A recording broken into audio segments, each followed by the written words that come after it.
Okay, you guys got it. I'm gonna go dark. If you have any issues, let me Thank know. you, Roberta. Thank you, Roberta. Good evening, everyone. As folks are coming in, we'll give them another minute or two. Welcome to our Beyond Defensible Space webinar.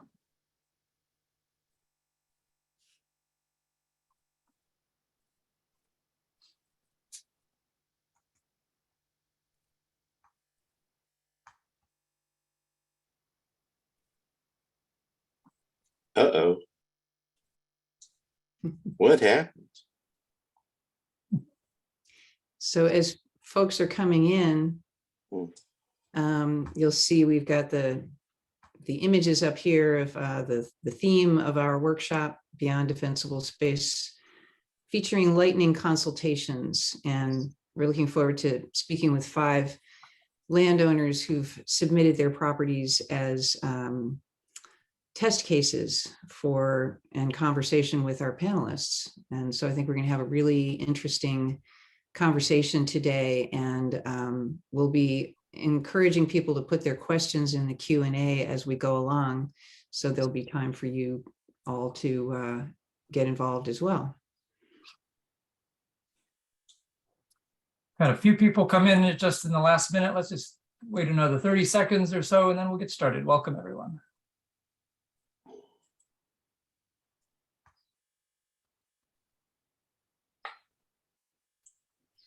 Okay, we seem to be in a bit of a holding pattern, so let's go ahead and get started. Welcome again. Good evening. I'm really excited to be here with you. My name is John Carnegie from Sonoma Ecology Center, and I'm happy to say some opening remarks here about our webinar, which we're calling Beyond Defensible Space, and we're featuring lightning consultations with some landowners sharing their real-life experiences. And sorry, I'll advance. There we are. I want to say thank you, first of all, to our sponsor. Fire Safe Sonoma has very generously been supporting us with some funding for this. Safer West County has helped us with outreach and promotion for our events.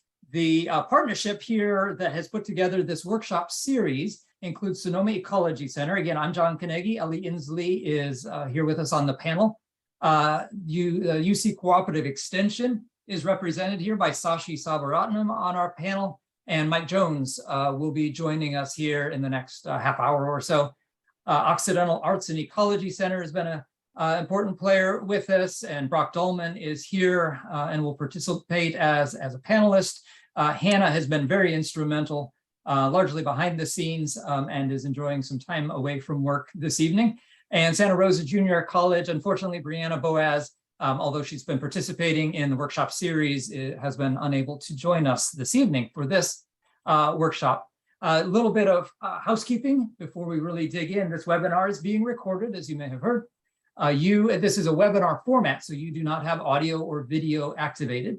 And we would really appreciate if you would put questions, and we certainly welcome your questions, but appreciate if you put them in the Q&A box. If you look down at the bottom of your Zoom screen, you'll see a Q&A button. Please use that rather than a chat, just because we will use chat to share with you resources and links and so forth, and questions that you may pose are likely to get lost in there. So please use Q&A. Let me tell you a little bit about the agenda, and then we'll get started. I'm going to start with a little bit more about where this workshop series has come from, what we've been doing up to this point, and what the next steps are, which are pretty exciting. Then I'll quickly turn it over to Sashi, who will share some resources, talking a little bit about the wildfire fuel mapper, and also just mentioning the importance of the Sonoma County CWPP process.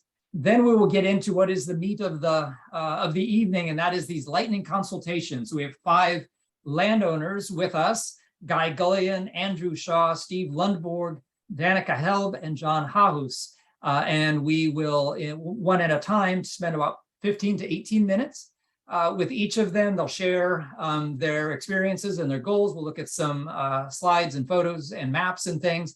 And the panel with us will have a dialogue with them and talk about opportunities that they see, some possible constraints, and talk about their goals and the process. We'll end that period with enough time, 15 or 20 minutes, for questions and discussion. So please, again, put your questions in the question and answer Q&A box. And then there will be an opportunity to provide feedback, and we would certainly like that, and we'll share how that can be done. Okay, so let me tell you a little bit how we got here. I mentioned this is a workshop series, and in fact, this is the fourth of a four workshop series. Where it came from, however, is more around defensible space. So the Sonoma Ecology Center and Ellie in particular were really instrumental in forming a coalition or partnership called the Resilient Landscapes Coalition that was all about helping people with defensible space planning and maintenance, but with an emphasis on ecology, on maintaining biodiversity in the home landscape, conservation of natural resources, that sort of thing. Well, what grew out of that is because of interest. We've done many of these workshops around the county, just did one last night, in fact, but what came out of that is a lot of people expressing interest in going beyond the defensible space, and that's where we get our name. So folks that had an acre or 2 or 10 or 1,000 acres were wondering about wildland fuel management, again, with these same priorities of ecological processes and improved fire resiliency. So, so we got together this partnership that I described to you of those organizations.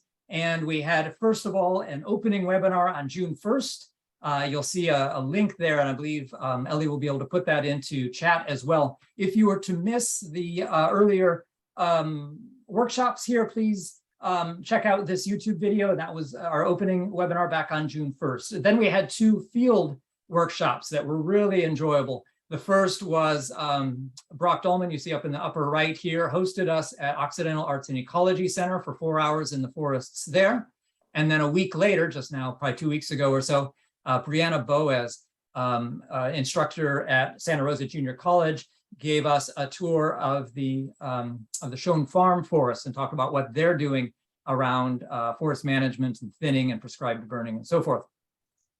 And that brings us up to date here with our 4th workshop, but this won't be the last that you've heard of us. Some major themes that have come from this process have been to establish management goals and consider multiple benefits. So it's not just about fire fuel management, but also about these other ecological benefits and natural resource goals. We want to think about constraints as opportunities. And Brock gave us the his little saying, "A fewer trees, more forest," and he'll talk about that, I suspect, this evening. He also has taught us about being a regenerative disturber versus a degenerative disturber. We want to consider natural systems and their connections. Again, thinking of the multiple processes and not just be focused on a single goal. We want to strive to improve carbon sequestration. A lot of what we're doing results in some accumulation of biomass, and we want to think about ways of building that into the soil rather than losing it to the atmosphere. We know we need to strive for resilience, a major goal of Brianna at Schoen Farm, and then we're reminded to have patience as these processes sometimes take a while to roll out.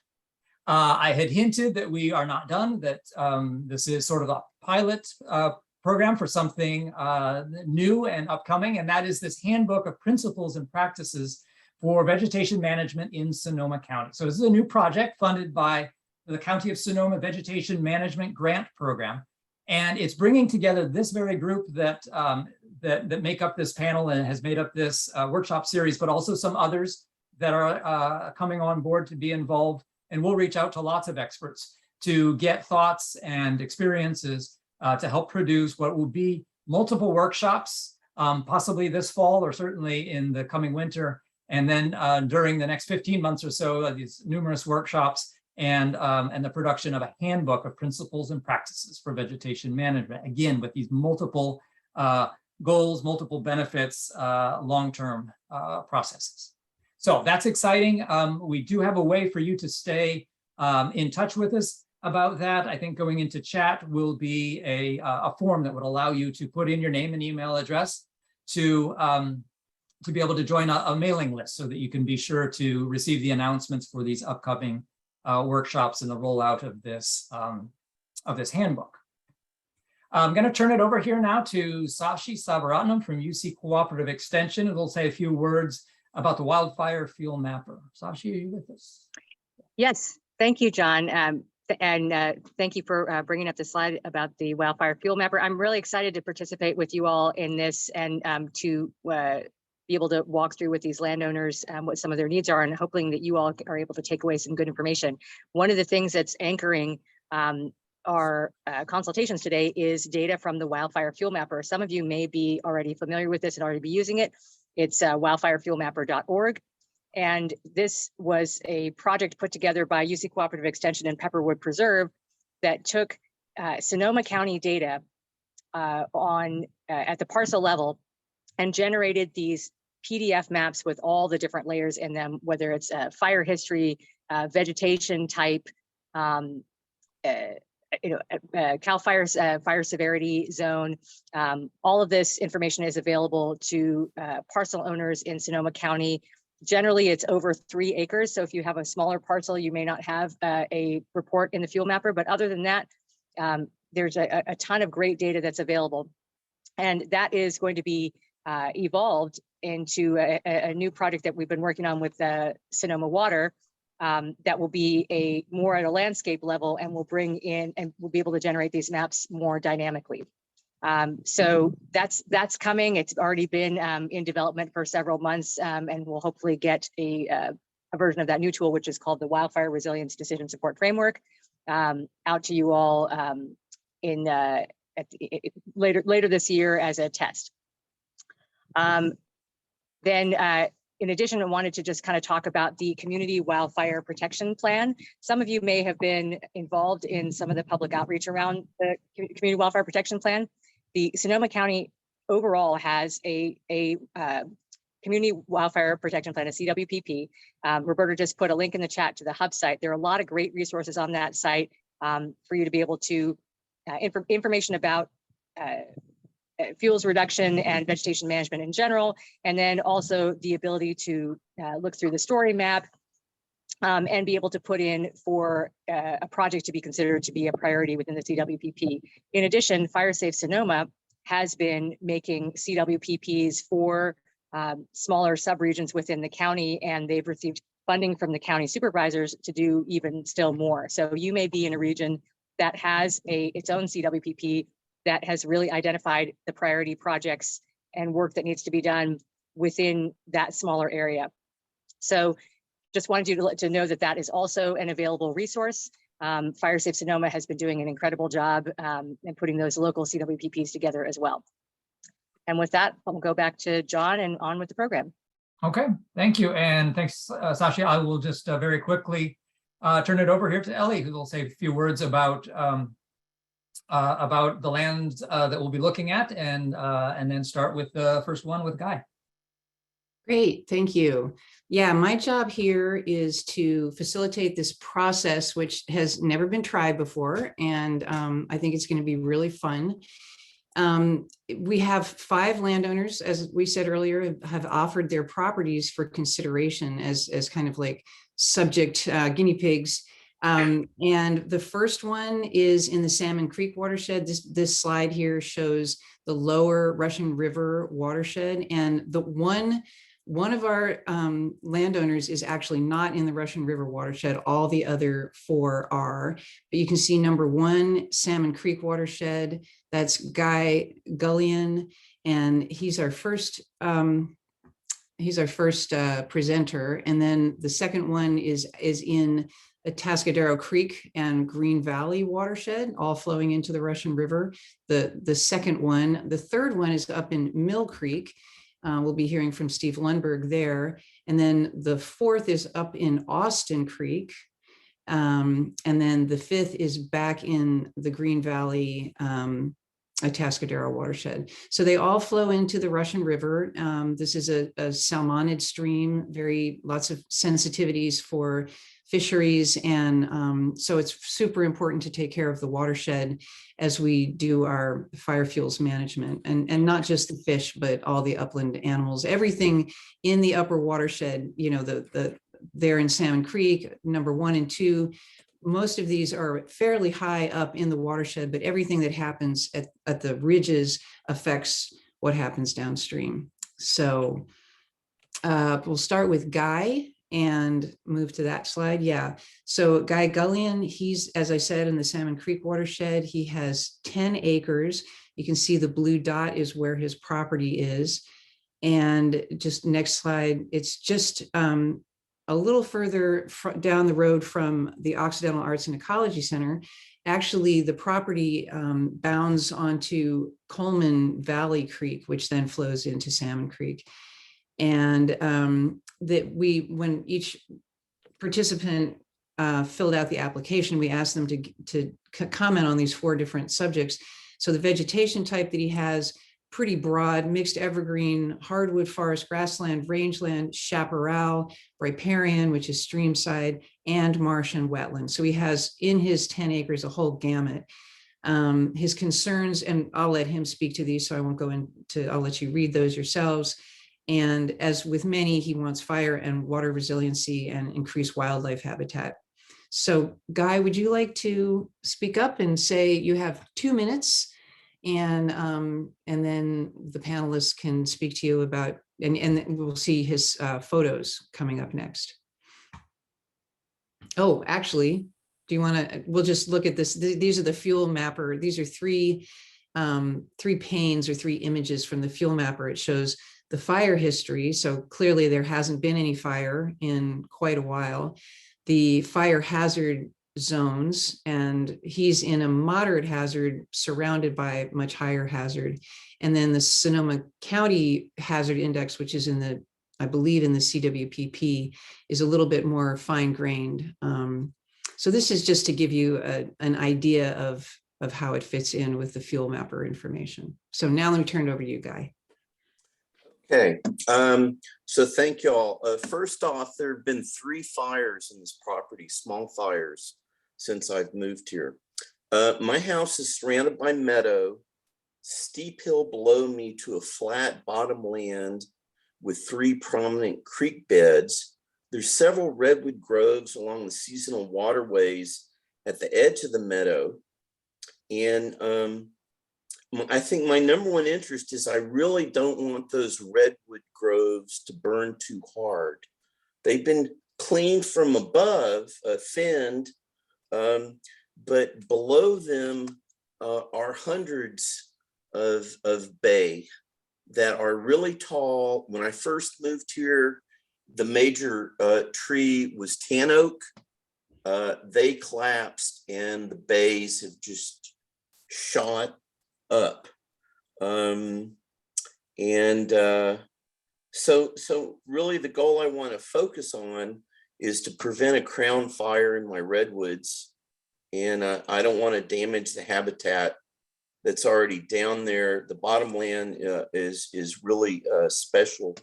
And another step that I took was I got an excavator and removed a lot of pampas grass that was right underneath some redwoods, and also kind of carved out a path. So there's now a good path down to the bottomland. And then there's just excuse me, Guy, do you want to tell us where what we're looking at? And John, okay. John, maybe you can scroll through the slides and he can speak to each one. Okay, so this first slide, you're looking from entrance to my house. And I'm sorry, Guy, you just only have like less than a minute left. So we have to move quickly. So that's my house from 2 angles. That used to be an old fir forest that had been topped 20 years ago with multiple spires. So I just hacked all that down, left 1 fir, and now oaks are growing in that space. Next slide. Okay, so this is above my my well. You can see the water tank on the lower right-hand side. There were hundreds of fir that were all crowded in what had been a meadow. I had the fir all ripped out. You can see the little white structures where I planted baby redwood seedlings. They're all taller than I am now. And above my well, I have redwoods and a sedge pennyroyal meadow. And then on the left-hand side, you see one of the water holes that's down in the bottomland. And again, what's so interesting about that is that it's relatively flat. So are there, I'm sorry, it's I have to be the timekeeper here. Are there any more comments specifically questions that you'd like to ask? You have 15 seconds for that. The main thing is what to do about the bay, how to save my redwood groves from crown fire. Yes. Perfect. Okay, so Brock and Sashi, and any comments, and we can have a conversation back and forth. That's not, you're not muted now, Guy. We can continue to converse with you.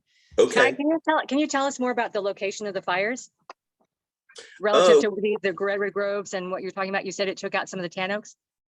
No, the redwoods, the fires didn't take out the tan oaks. There was a van flew off of Coleman Valley Creek about 10 years ago and started a fire right in front of my house that terrified me.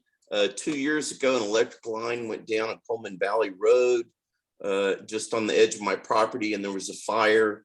And most shockingly, 12 years ago, there was a fire on the other part of my land. The fire department came out, put it out, and I didn't even know it happened for another week. So.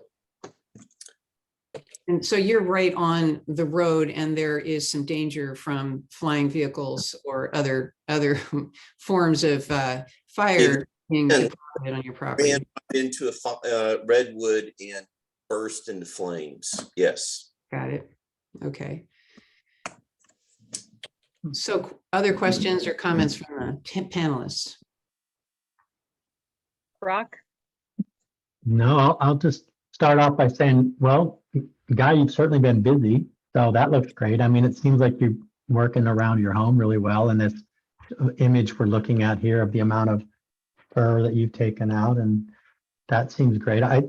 Clearly that since OAEC is just around the corner, I feel your pain on the sudden oak death, loss of tan oak, and how the bay has kind of filled that void. And I'm not sure we have an easy answer for you there. I know that we've been, in some cases, strategically thinning some of those bay trunks down. At least, I don't know about your place, but ours, there was a history of coppicing bay, cutting them down and then crown sprouting. So we've been attempting to at least thin some of those coppices down to less stems per unit, and ideally size them up, but try to bring that canopy down and have less ground level stems. Or if you're going to cut them more flush, how you manage that regrowth of that bush of bay that's going to come up is often an interesting strategy. The deer will keep it pruned for a while, but at some point you may have to hand thin it to up to 3 sprouts. So, but I think sounds like you've got a pretty good handle on what we would call disconnecting the ground fuel from the crown fuel, so that you, like you said, you don't get a ground fire. It's wonderful to see your little waterfall there, and knowing that you're in part of the headwaters of Coleman Creek, which is a really significant tributary to the Salmon Creek watershed overall, an important steelhead rearing habitat, and also coho down low. So everything you continue to do that reduces erosion and sediment delivery to the stream, and to the degree that that excess biomass can be utilized on site in strategic ways as part of the soil building, water holding capacity, composting, slowing and spreading and sinking the flow to reduce sediment delivery, reuse is important. But a caveat, I guess, for all of our comments tonight will be it depends. And so we're talking principles here, not necessarily explicit practices. So, Brock, when you talk about biomass on the ground, when we were out on the site visits, we saw a lot of examples of, in particular at OAEC, where you had done lop and scatter, but you also mentioned that, and I've heard in other presentations that I've been to, that there's you really, when you're just rearranging the fuels, you're trying to get the ladder fuels out, but you also have to deal with the fuels that you've rearranged. So if you put them on the ground and they're too thick, then that can actually cause a ground fire, which then can burn the roots and the trunks and actually get up into the crown fire. So what have you done, Guy, with your, have you actually gotten into your forest? And I'm looking at this picture, the one that's more of a panorama, and beyond the redwoods, Is that a concern for you in the woodlands beyond? Well, that's particularly my concern now, but along those lines, above my well, a lot of the larger firs, they were in 8-foot sections, and I use them to create a grid work to then put the ground up matter in with some soil, and then that was the base for all the sedge that is now growing in redwoods above the well. So I use the tree trunks for that purpose. It sounds like then to kind of slow the flow and create a carbon sponge that would increase the rehydration in that sedge meadow to improve your well production and your water supply and water quality benefits, and also irrigate your redwoods. Yep. Great. Sounds like a good idea to me. It sounds like, too, guys, that the fires that you've experienced have all been ignitions from essentially from Coleman Valley Road. And so where's the location of the redwoods you're concerned about relative to the road? None of them are directly on the road. They're all on the bottom of the meadow below my house and above the bottomland. So there are no redwoods growing in the bottomland itself. They're or buckeye. They're all around the edges. And the bottom itself is mostly bay. And what have you done with the bays so far, and what are you seeing as your kind of challenges with dealing with the bays? I've finned several bays and had them just cranked out of the bottomland, and then I was waiting for this evening to hear the wisdom from the panel, and I've tried just to not do anything more until I know what I'm doing actually with the bottom. Yeah, so it sounds like you're really looking for, more education, more information, so that you can make some smarter choices with how you manage the bays. Is that what you're looking for? I would say that's true. Yes. Can we just scroll down to the next photo? Where's it the top one? And I was just going to follow up. I think to the points Ellie was making about the question around what do you do with the biomass that you're removing, and say when we're rearranging the ladder fuels or we're thinning material, and if it's really low density, we may scatter it. But I think Ellie's point is really well taken when we get too much of that material. And so it strikes me that to whatever degree you're limbing and thinning in your bay area on behalf of really protecting your redwoods, that would be an area where you may want to really haul that material out, not scatter it in situ, and find another place that's safer to have it on the land, or chip it and broadcast those chips away. And it really wouldn't be a lop and scatter location maybe, or a pile, a contour pile location. Well, you guys, I have to, this is really hard, but it's 6:30. We're supposed to move to the next person. Can we just have a couple of closing comments? And I don't know if you guys want to speak, because Brock, you had seen this image and you wanted to say something. So 30 seconds. Oh, no, I just was curious about, the big piles of chips. Obviously you've been working hard, and you got your trimmer out there and your bare soil. But, yeah, my thoughts were just, anything we can do to make sure any of that bare soil doesn't end up in the creek is always a good thing. Yep. And UC Cooperative Extension, our forester Mike Jones is not on just yet. He's back to back with a couple other workshops and a training with fire. But you can also schedule a consultation with him, with Mike, our forester, to come out and take a look. And do you have a forest management plan? No.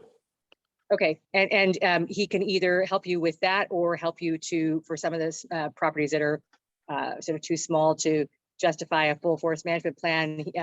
Mike teaches a course, a forest stewardship course that is currently going online. Ellie's taking it right now up in Lake County, but there will be other forest stewardship classes, and you can use those UCCE resources to be able to help you kind of make your plans.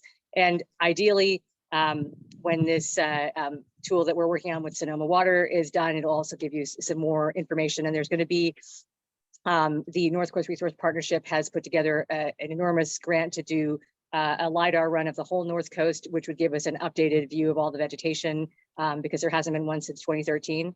And that will give you some more information. But I'm going to echo what Brock said, that you're clearly working hard, and you've got you're kind of chipping away at it, as they say.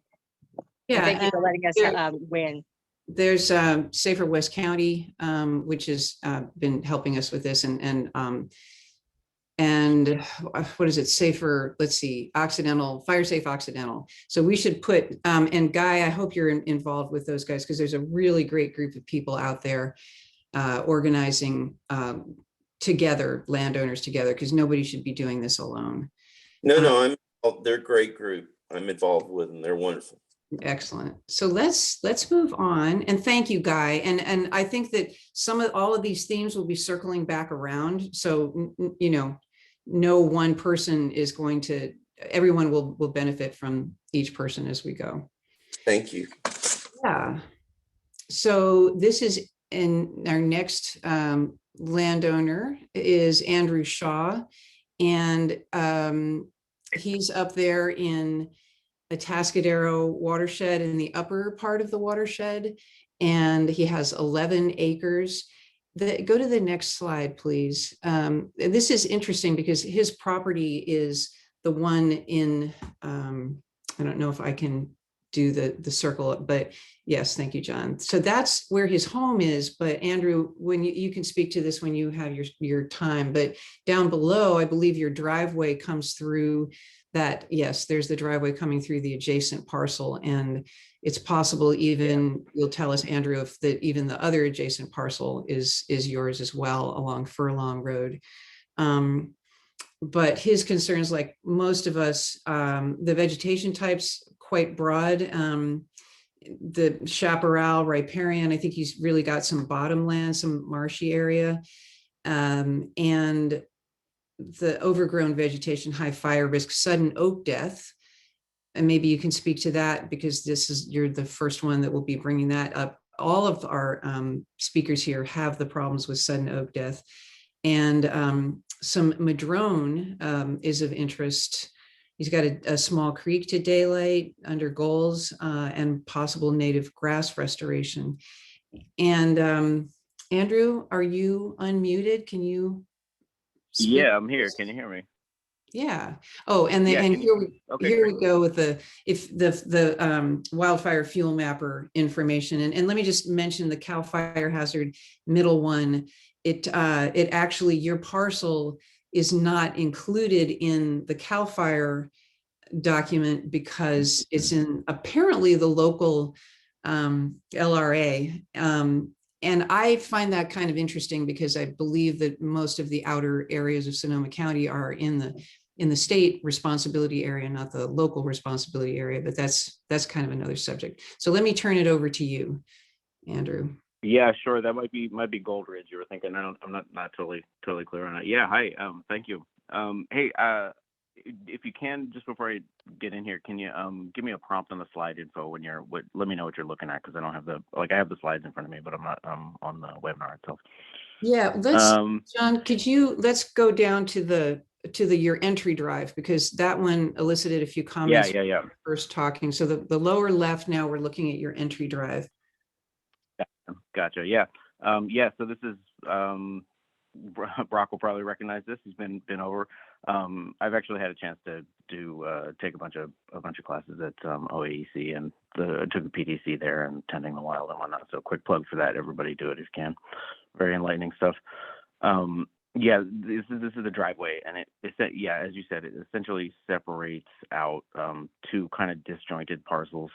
On the right hand of the driveway there's kind of a open field area, a few acres of local open field there down to the bottom of the property, which is this Redwood Creek, which is kind of one of the upper stretches of Redwood drains down into Atascadero.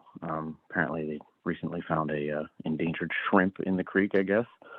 But yeah, the lower section is not much has been done there in a long time. mostly grasses and coyote bush. A lot of willows down here as well, and that lower grass area kind of stretches north-south, which I think is kind of the wind aspect. I think we get a northward wind that comes up Furlong Valley here, which might be one of the fuel fire concerns, I should say. Yeah, up the hill, sort of across the driveway, or just before you get up to the driveway, there's kind of a southward stretch of mixed oak woodland.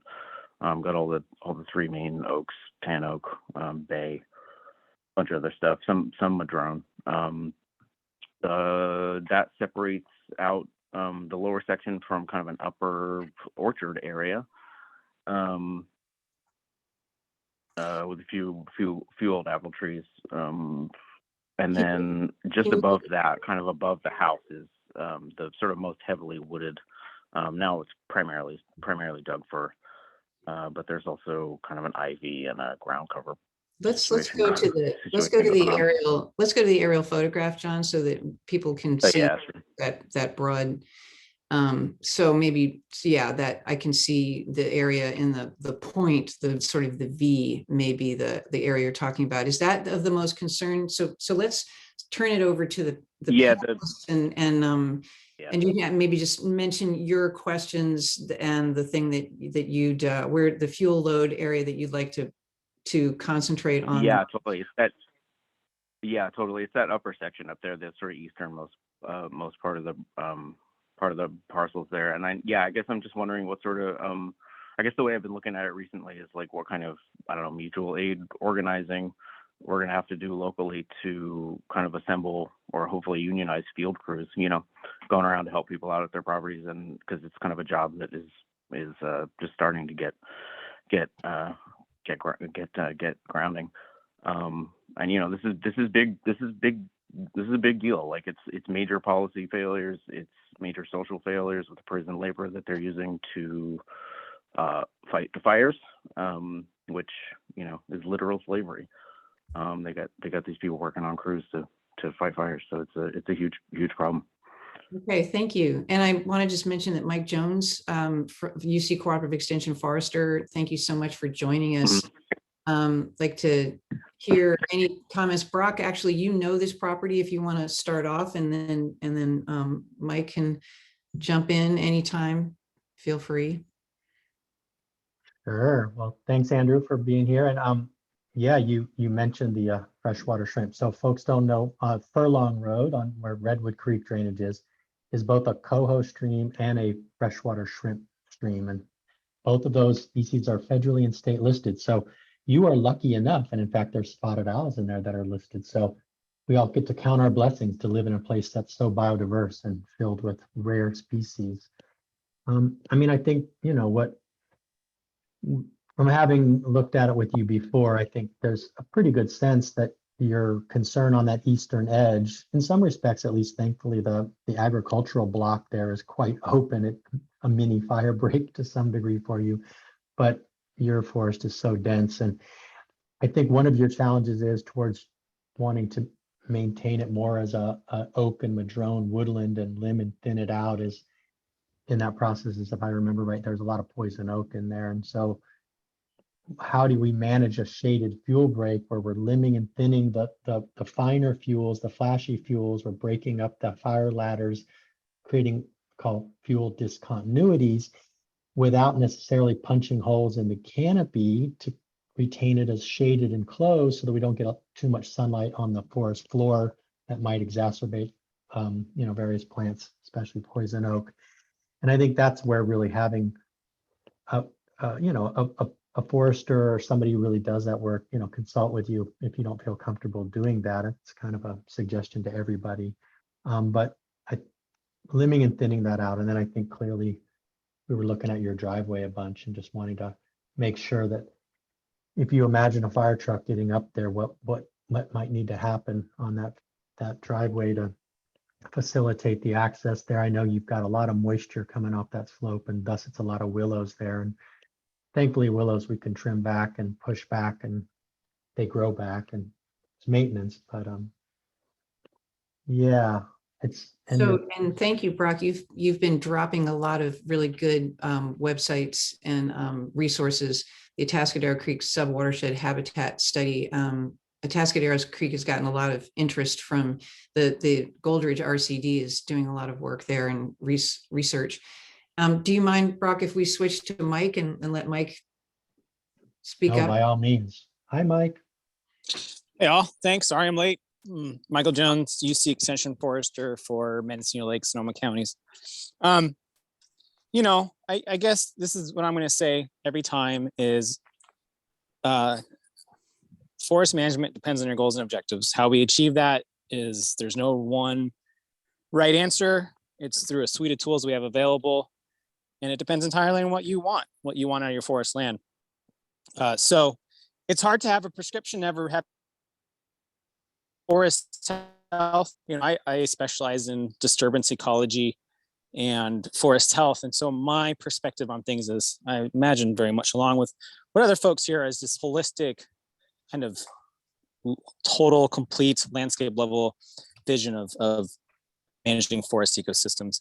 And so for me, if you're trying to make your forest more resilient to wildfire and safer for your property and yourself, and you're trying to deal with invasive species and invasive diseases like sudden oak death, then it's all about thinning and improving the vigor and health of the trees to create a resilient forest structure so that it's kind of can respond to any kind of disturbance regardless of what that mechanism might be, whether it's fire, whether it's drought, insects and diseases. So without having seen the stand, site, which I think that's important things to think about, is knowing what your property looked like before, historically way before, like as far back as you can determine, to understand what the structure of the forest is, and then figure out what it is that you're trying to achieve. But if general, right, we don't want to remove too much of the canopy because you open up the forest floor, you encourage the growth and regeneration of shrubby species, hardwoods that you might be not as thrilled with, especially with poison oak. And maybe you want to use prescribed fire as a management tool, or other types of fuel and vegetation management practices that you can implement to create shaded fuel break structures or like a healthy forest understory.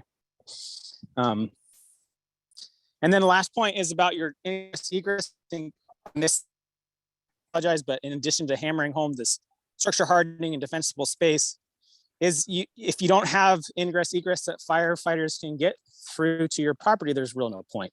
And so part of maintaining this forest structure is if you have roads, you need to make sure that they're wide enough and the vegetation is cleared high enough up that a fire engine can even get to your house. And so thinking about not just our immediate space around our infrastructure, but other high priority areas where we might need to treat the vegetation a little bit differently than we would on the landscape, where we're more focused on maybe ecological health and kind of the diversity that occurs naturally in healthy systems.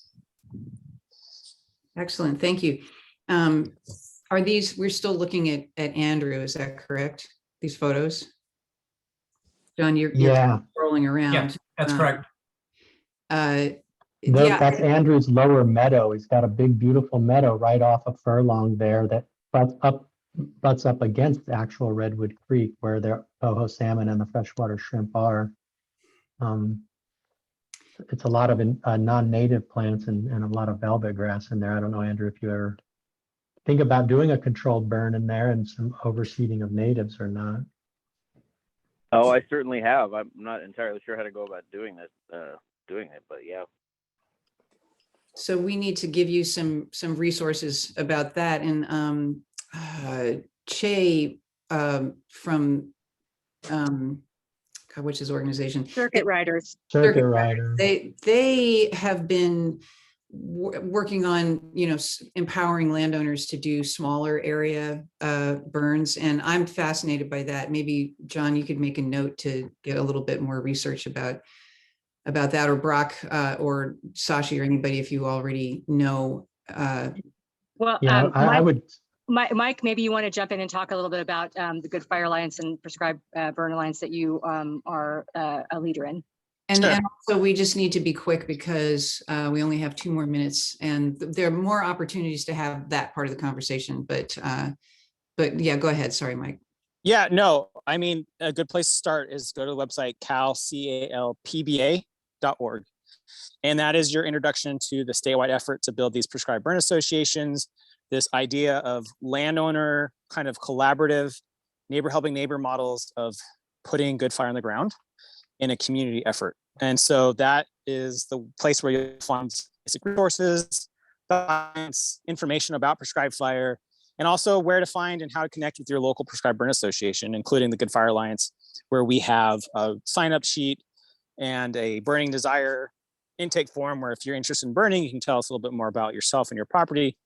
And then it helps you connect with groups like Fire Forward and the community to then put fire on the ground on your property and work with other landowners to do the same. That's great. And Mike, you are so good at talking fast. You get twice as much information out as most normal people. And you have a lot of great information. So thank you. Just a minute to go on this. Can we go back up to the slide that shows his house? I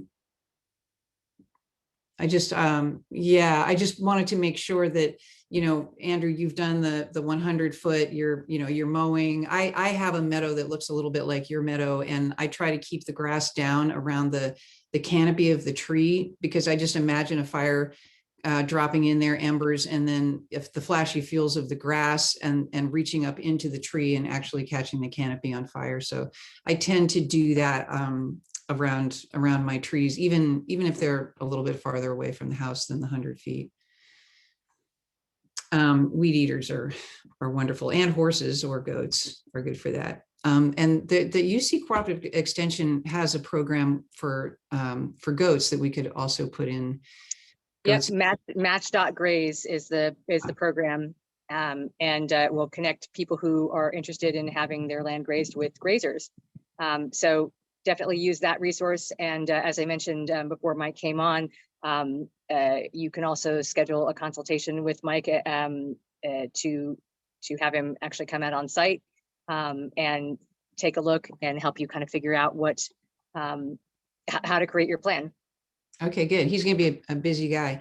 By the way, I put in a friend of mine, Arthur Dawson, does historical ecology, so he can help look back in time, as Mike was saying, and help people see what the land looked like before settlement, before European settlement. And he has done work in Upper Atascadero Creek with the RCD.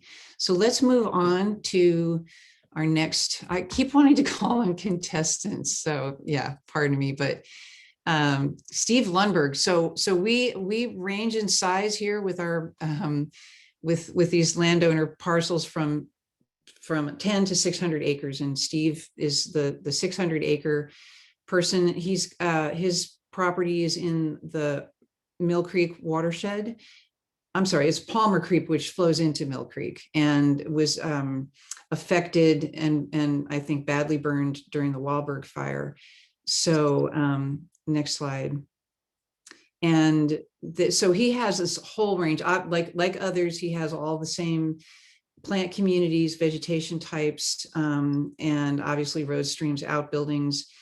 And so his concerns: damage from salvage logging, invasives, invasion at post-fire, sudden oak death, eroding waterways, gullies, landslides, kind of large-scale stuff.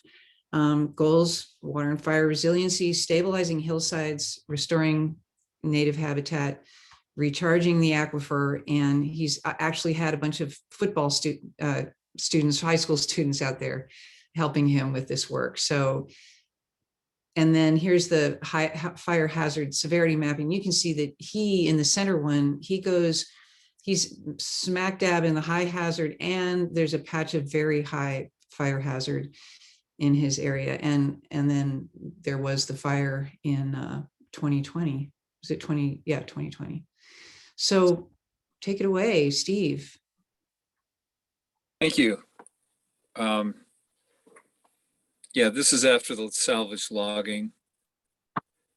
This is a watershed that supplies my springs. We had 225 acres salvage logged, and 25 acres was just right above our house. You guys can hear me, I hope. Yeah, oh, please. You're Yeah, doing we're great. good. And let us know, you can see the screen, can you not? Yeah, I can. So if you wouldn't mind telling John where to scroll, because I think, you know, if you're able to look at your images, and you may even have the slideshow yourself, just help us by moving around, because you have quite a few photos. Oops. Um, Yeah, I don't know, scroll to the next one. This is, okay, so on the left is a fire that was after the main fire. PG&E had cleared some lines, just felled the trees with no, not even thinking about the fact that there might still be some fire in the roots of this redwood tree. And so it 2 weeks after the main fire, smoke flares up and everybody's scared. And we were able to put it out because the surrounding area was burned already. And that was one of the things that happened. And then the slide on the right is the what I saw as I was leaving on West Side Road when we were evacuated. That is one of the scariest things I've ever seen. So let's move to the, I want to try to facilitate this so that we can help Sure. you solve your problems. Yeah. So when I drove up 3 days later, what I saw was this coating of what looked like dirty snow, and it was ash. And this ash was all the duff, and the soil had just been cooked for at least a year, you know, before the Genista and everything started back up again. The soil was like sand. It was really scary. And then this is a pasture. Unfortunately, I mow it every year. I wasn't able to last year because I hurt my knee, but this year I definitely mowed it, and it just, you know, got charred. But people, you know, we were parking vehicles, and CDF came and dozed around those. Let's go on to the next slides, because we want to look at the projects get on to the projects you're working on. That's it for the photos. Oh, okay. Okay. Yeah, I'm sorry I didn't have, well, there was one photo I sent you later that I had taken this February of the broom and how it's come back up. It's in some places 6 feet tall. It's amazing. Fortunately, it didn't have any seed pod or flowers or seed pods on it. So I was able to mow it down. I have a mulching blade. I've hired an intern. I'm just trying to do defensible space and do what I can. I maybe done 20 to 30 acres right as we come into the property and around my house. We had 8 buildings that burned in this fire. Our house was the only residence that survived, probably because we had done defensible space around our house. When I came up Friday, however, an ember had lit in the grass that I'd been weed whacking and was making its way towards a storage shed right next to my house. So I'm pretty sure if I hadn't been there, I might have lost my house. I know that when our panelists reviewed all the slides in advance, and when we looked at yours, one of them that really caught our attention was that salvage logging slide. And I know Mike had quite a bit to say about this, and we've been communicating, and I've been forwarding information about and that's this. a nice one. There's some areas that look really bad. Well, and it's a big question that maybe we don't want to spend a tremendous amount of time on, because this is a West County oriented. No, I'm not saying for you, but I do want to allow the panelists to speak a little bit about the question of salvage logging, and then, jump to it. Steve, somebody in the Q&A asked about the topographic features. If you could just really briefly do that, and then we can Mike can talk about the salvage logging. Yeah, it's like a salad bowl. We've got a little bit of flat land and the rest of it is really steep. That's how I describe our property. We have everything. We've got manzanita, madrone, bay, tan oak, not as much as we used to, redwood, fir, not as much as we used to because that got logged. And we have 2 streams that run through that form probably the South Fork of Palmer Creek, and then the North Fork is on the other boundary of our property. So we've got like 3 streams coming through the property that are, have had fish in them before. Back in the 1880s, apparently the name for this area was Blackwater Canyon because the trees were so huge that they just blocked out the sun. Since then, we have the pasture, which has been used for prunes, chestnuts, walnuts, pasture. One of the last landowners before my grandparents bought it, logged it and was trying to turn it into a cattle ranch, seeding it from the air with annual rye. Mm. And there were a whole bunch of implements for cattle raising, cattle squeezes, chutes, fences, corrals. So your goal then is to restore as necessary, the plant communities that are most appropriate based on aspect, slope, water availability, and so on. So we miss our mushrooms. Mm-hmm. The soil just got cooked. We haven't seen we used to have a chanterelles that was, and we really haven't seen anything except things that we wouldn't eat. Did your entire property burn? Did in some form or another severely, or? Yeah, it was a dirty burn.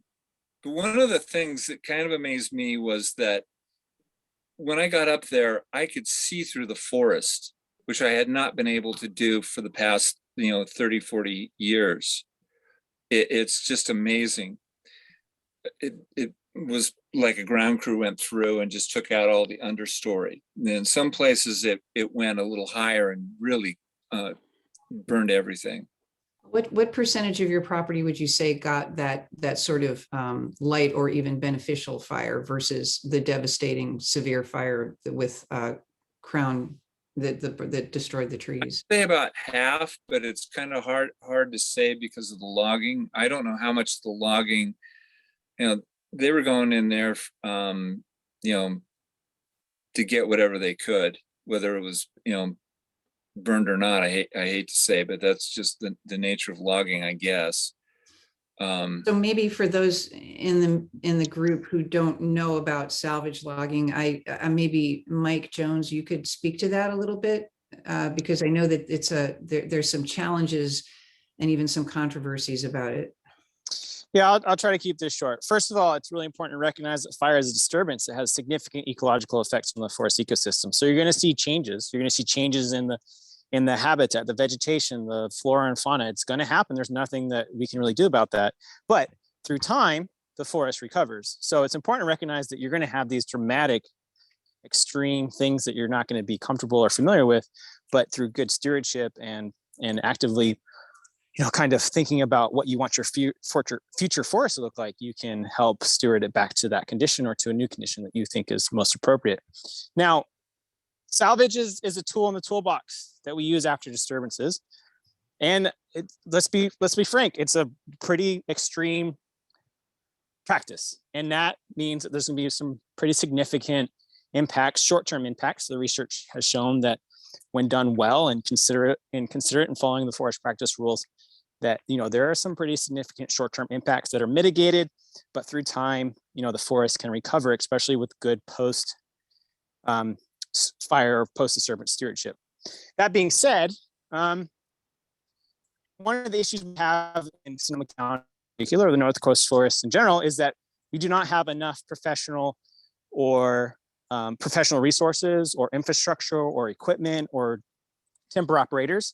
And unfortunately, what that means is when we have disasters like this, or, you know, fire, people come from outside of our area, so to say, and are there to fill a need. And maybe their lack of familiarity with the local ecosystem means that some of the practices that they use aren't to a high standard that we expect in the redwoods. So I think for those who, you know, are affected by fire, wildfire, or interested in managing for timber, it's really important to recognize that these are contractors working for you, and that it's a really important conversation that you have with them. And there's high expectations that they need to meet to satiate the landowner. And so, not that I'm saying Steve, you did anything wrong, but I mean, it's just like any other contractor. You need to be paying attention, familiar with what's happening, to kind of make sure that what the outcome is what you expect or what you're hoped for. I mean, I have not been to the property. I can't speak to the impact or what they did or didn't do if it meets the forest practice rules. It was regulated, so, you know, my guess is that they did follow the rules, but maybe they weren't to the high standards that we had hoped they would have achieved.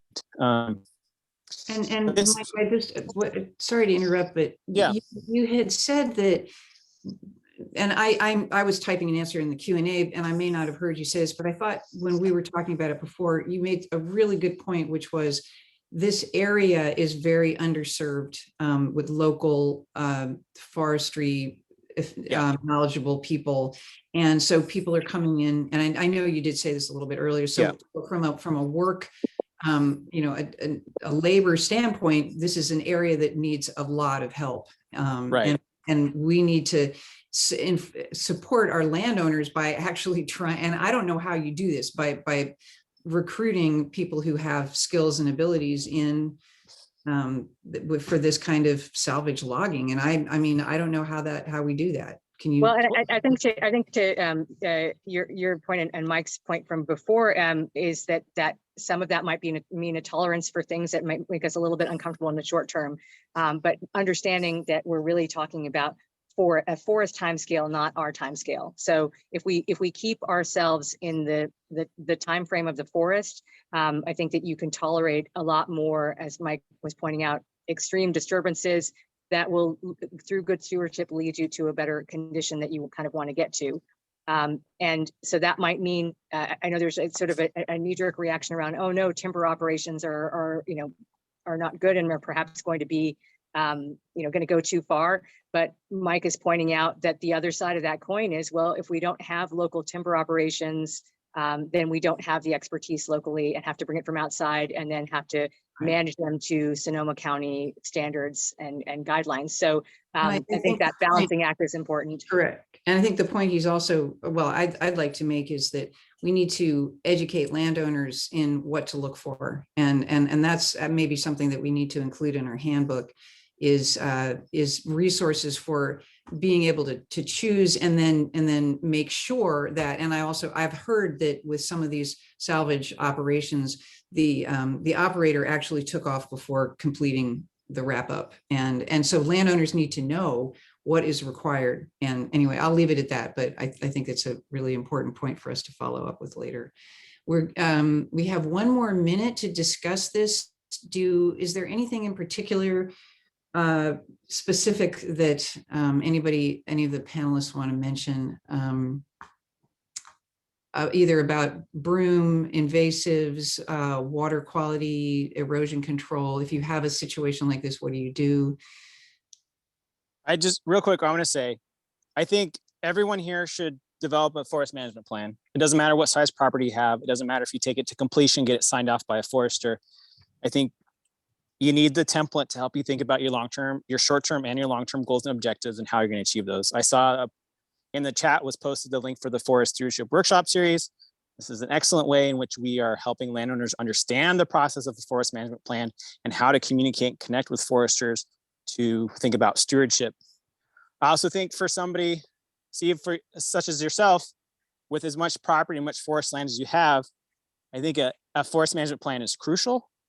And I think you can even go so far as to develop a non-industrial timber management plan or something more robust to help you figure out how to steward and address some of the challenges you're facing right now. Because, right, we don't have to think about cutting a few trees as money in the pocket. What you can do is when you have an operation established to harvest a few merchantable trees, you can make an in-kind cost share trade with the professionals on site who are beholden to the forest practice rules to do stand and site improvement, which means making better roads, making better water crossings, doing vegetation management, fields reduction and thinning, replanting. So there's this vehicle that allows you to take advantage of the forest practice rules, removing a small amount of trees to then conduct other types of stewardship practices that aren't even about timber, but about improving the health and the resiliency of the forest structure. So it's I think a really important tool that we can talk about more offline. And if I do a site visit with you, we can talk about this in detail, but it's gonna be a really powerful mechanism to help you get through the challenges you're currently facing. Thank you so much, Mike. Yeah, thank you. I'm really glad you're here. But let's move on to Donica, who's our next speaker. And I also want to mention that there's a lot of activity going on in the Q&A, and we'll have 15 or 20 minutes at the end. I think some of these questions we might want to come back and revisit, because I think the answers, once they get answered, they disappear. And there's some really good commentary going on in there. Okay, Donica.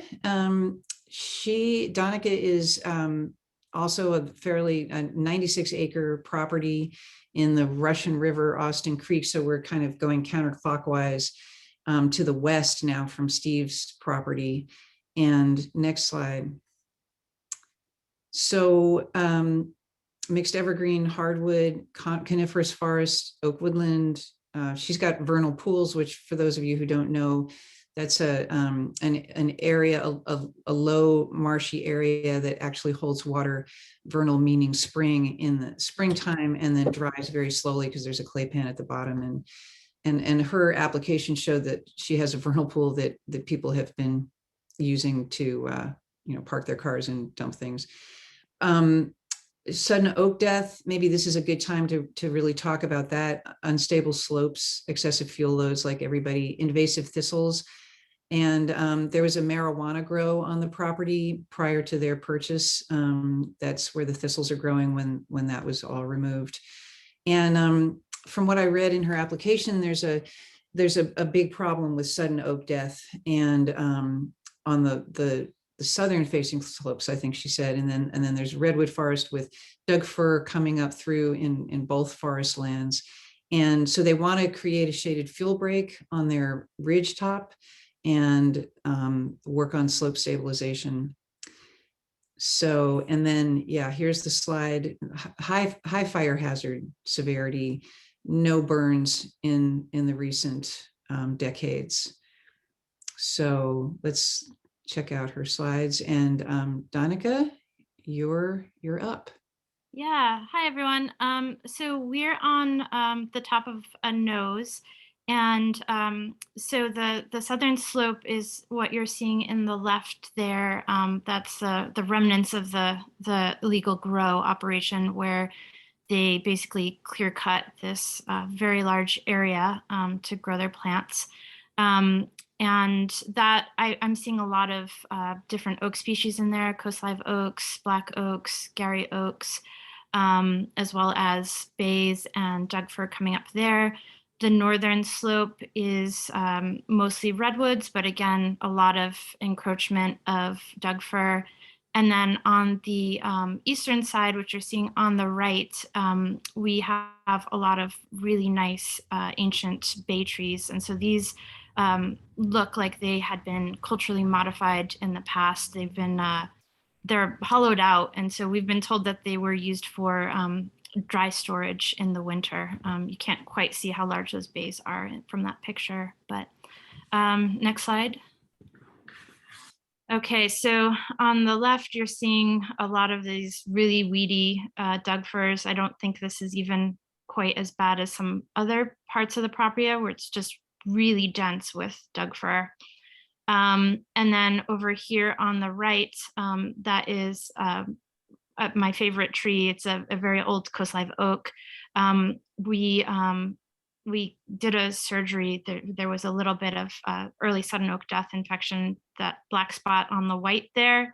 So we did a workshop with Lee Klinger with Sun Oak Life and had some of his folks come out to help us with the trees. And so that's lime wash on the tree and then the surgery that they had performed to cut out the sun oak death. And then next slide. So this is the remnants of that grow operation. And I think this is where I want to focus the attention. It's just really sad. This is probably about 3 acres of super dense thistle, and we have been just spending all of our free time trying to eradicate the thistle. And then unfortunately last winter on this right side, you can see we're getting some erosion in this area here. It just happened last winter.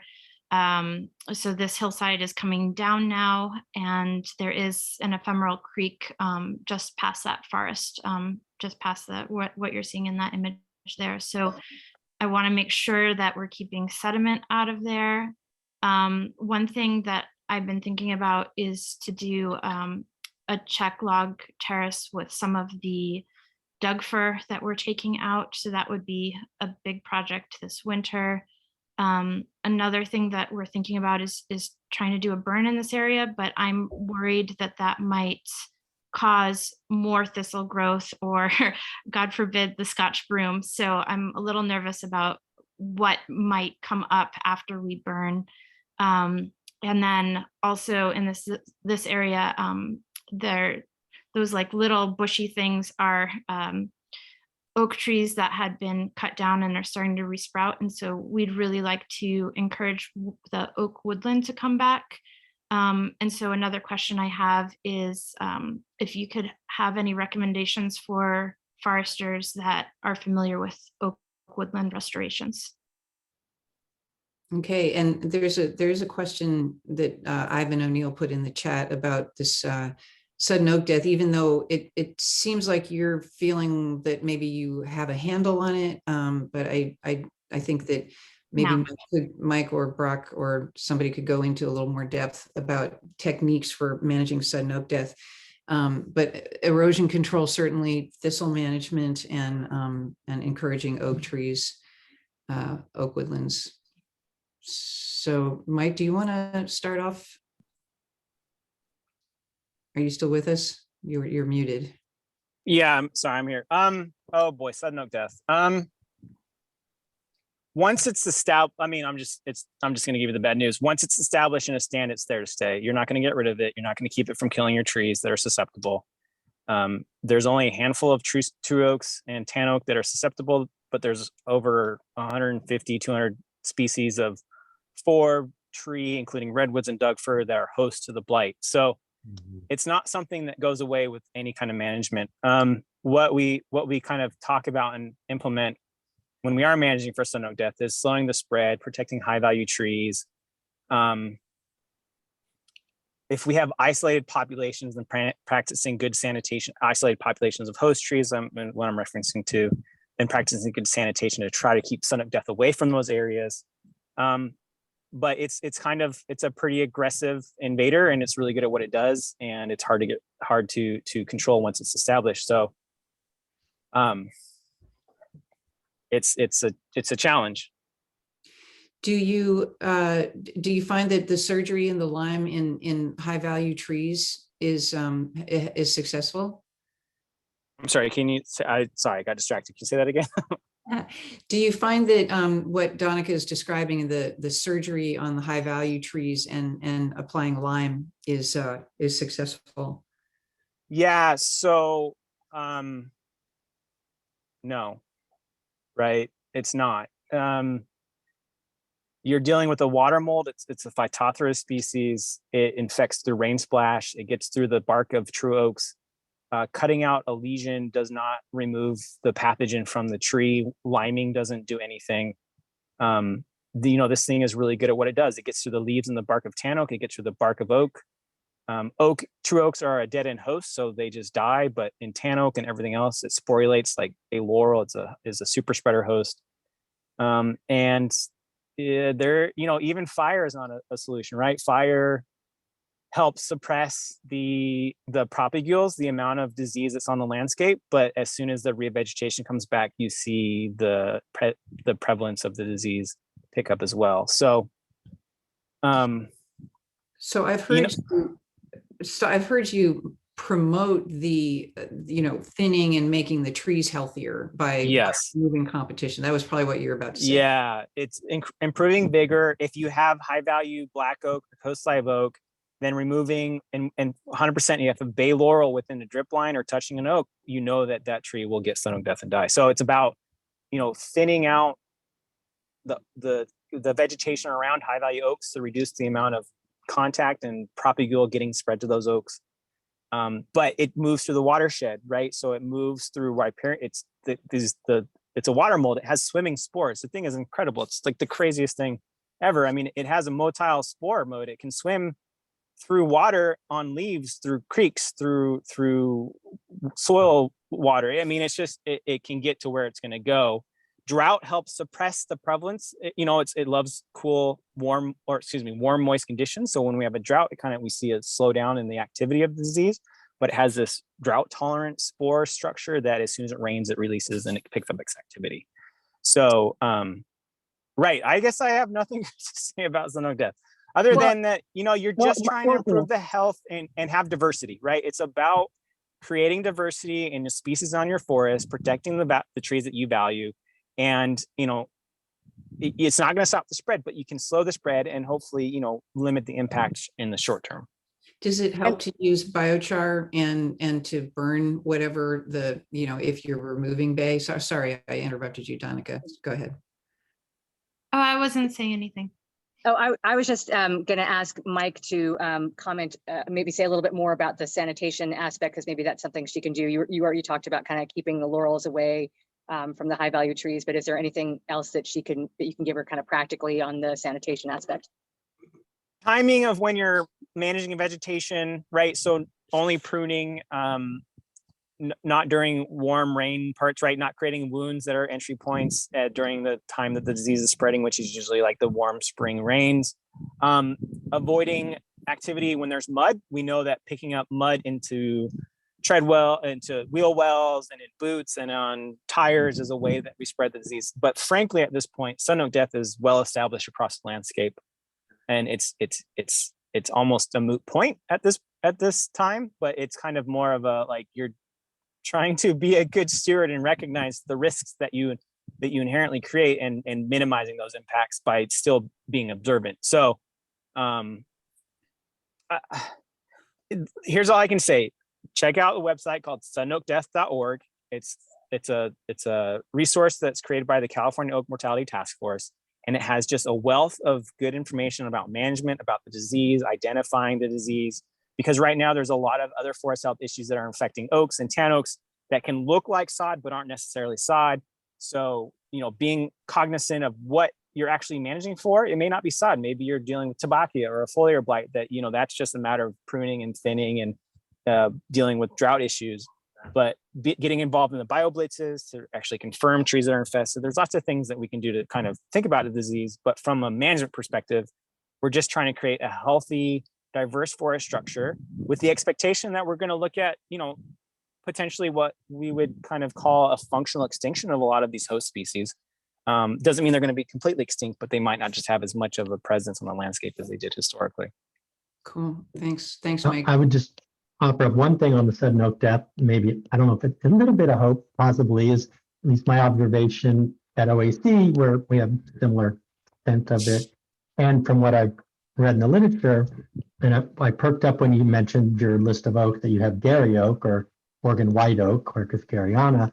And as far as I've seen at OAEC and what I've read, that species of the Quercuses appears to be a lot more resistant to dying off. And so we've lost all our big coast lives and our black oaks, but none of our Gary oaks so far. Yeah. So my strategy has been at OAEC is whenever Gary oaks are masting in your watershed, I collect up as many good acorns as I can, float them in a bucket, you throw off the floaters and you grab the sinky ones, which are the good ones. And we've just been plugging in Gary oaks towards this functional extinction idea that Mike just talked about, where the coast lives, the blacks, the tans are going to be less, and just seeing if there's a way to replace some of that oak function and habitat value with a Gary oak in hopes that maybe it'll be a survivor.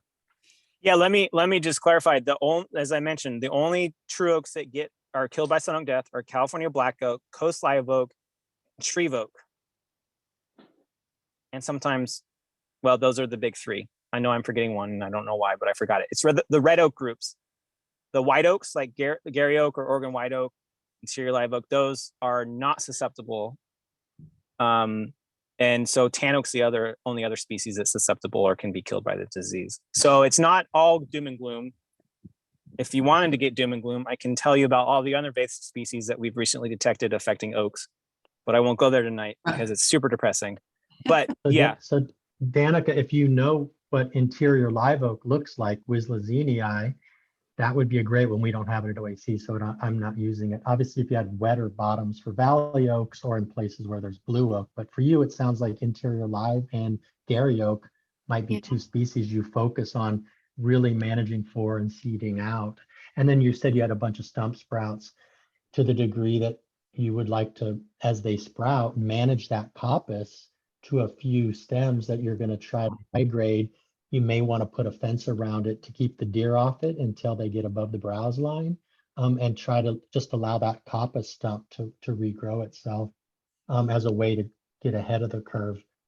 If it's a species that's prone to SOD, that might not be something you want to focus on. But So I want to, in the last minute that we have, is see if we can speak a little bit to the thistle infestation, and then also some of this erosion. Brock, I don't know if you want to start with that, or yeah. I mean, I think thistle, you can do your best to manage it before it goes to seed. And at some point, nature abhors a vacuum, and the vacuum that the pot growers created by clear cutting this open area with all that sunlight, what is it going to look like to create an overstory of, sounds like natives would be your preference. So a interior live oak, Gary oak woodland that over time shades that area out, but it's going to take a while. So you're going to have to be managing those weeds. At least the bumblebees like them for the most part, so they're not all bad.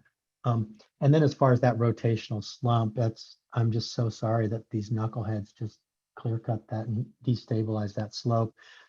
I think at this point it's unless it's going to continue to run, what can we do to just, those thistles and those plants are doing their job annually right now to cover that slope up and try to have a fine network of erosion control on there.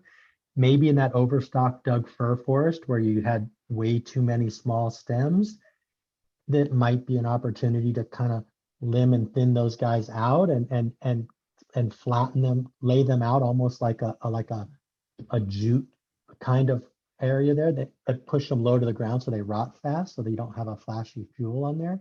Maybe there's a way to cover that up, or make little fascine bundles, just like where you bundle them up and lay them out on contour, kind of like a wattle, like a straw wattle looks like, but you could use Doug fir to break the slope length to reduce the rate of runoff and erosion so that it doesn't build up so much velocity to create so much sedimentation. Okay. Another candidate for a forest management plan, right, Mike? Sasha, you said something, but I couldn't hear it. Always an FMP, always. Even if you don't develop it completely, look at the template, the California Cooperative Forest Management Plan, and think about how it can help you and how you can use it to kind of determine your goals and objectives. And as far as thistle control and some of these other issues, if you're open to using chemical, there is the Western Weed Guide. I can't remember what the heck it's called, but we have an entire resource through UC that is about controlling invasive plants, including thistles. I'm just providing all our tools available to us. Whether or not you use them is up to you, but I certainly think that there's applications that are sometimes acceptable for really, dramatic reasons. So there's lots of options in that. And I think it's also important to recognize that eradication is not possible. It's about controlling. It's about minimizing the impact and trying to eliminate, just like we do with sudden oak death, about minimizing and slowing the spread of these kinds of invasive organisms. Yeah, thank you. And as everyone has said, you have to know what you want. What is it that you want on this slope? Is this looks like you're trying to move back to an oak woodland in this location. So yeah, so I think you've got some really good suggestions there, and it is time to move on to the next landowner. And John, you did tell us how to pronounce your last name, but Hahus. Hahus. John Okay. Hahus. Hi, everybody. Yeah, thank you. Green Valley. So he's down much closer to the Russian River. And as I understand, well, 17 acres. This property perks up my interest in, and Kim Batchelder of Ag and Open Space was speaking about this area surrounding some of these properties are part of a plan or a grant, which you may or may not know about yet, and Kim can put it in the chat. So that this is a good opportunity to work with your neighbors if you're not already doing that. Mixed evergreen hardwood forest, the pretty basic reduced fuel load beyond the 100 foot.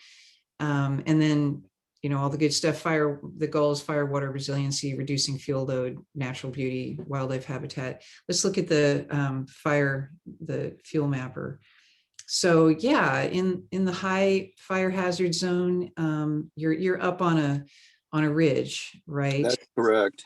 Yeah. And let me ask you, have you worked with your neighbors? Are you involved with any projects with local fire safe councils?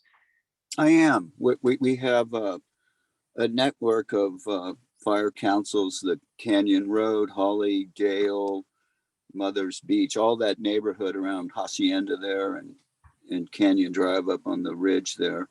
For those that don't know where it is, it's if you know River Road and Martinelli Road, those are the two main roads, and I'm on the ridge above. And the sense that I'm on the edge of really kind of a suburban, I have 17 acres, but the lots around me are 1 acre lots. So in fact, leading to that, this photo where you see the house there, that's our place. And I'm right down at kind of the 100-foot line. And then behind me is this mostly bay and Douglas fir. And my concern is I'm trying to, as I said in the goals, to get beyond that 100-foot line to thin out the bays. But very concerned about erosion. The property is really steep. You can see from that photograph, it runs, other than the little spine of the ridge, it's a 40+ degree slope all around it. You can kind of see the house is kind of on a knoll, if it were. Mm-hmm. So big concern, especially with the northeast wind coming up the canyon, hitting that bay forest, and then setting the tall mature firs on fire and crowning. So that's the concern. I think in these photos, here's like looking down at from my upstairs porch, you can kind of see the 100-foot line. For those, there's a birdhouse there. You can kind of see an owl house. And in the past, those firs I cut down and I've let them come back, and we moved here, by the way, 10 years ago. So I probably cut them about 8 years ago, and they really need to be done again. The photo on the right, again, the downhill right at the 100-foot line kind of just thinning opportunities there.